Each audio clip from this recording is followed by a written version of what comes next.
Hi, my name is David. Today we're going to do a CSS tutorial on freeCodeCamp, improve compatibility with browser fallbacks.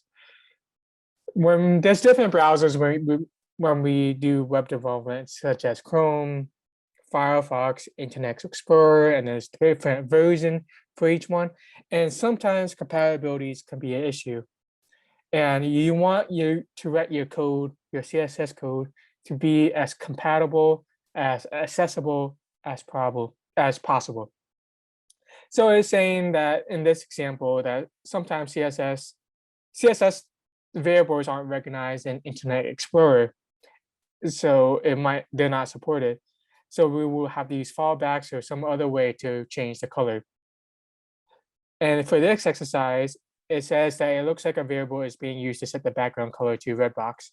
So we have a background color, red box, red color here, setting the background to red.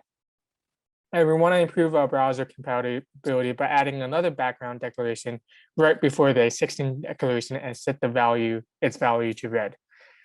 So we just go here in this red box class, go background, colon, red, semicolon. And now we see this background is red. And that should be it for this one. Thank you.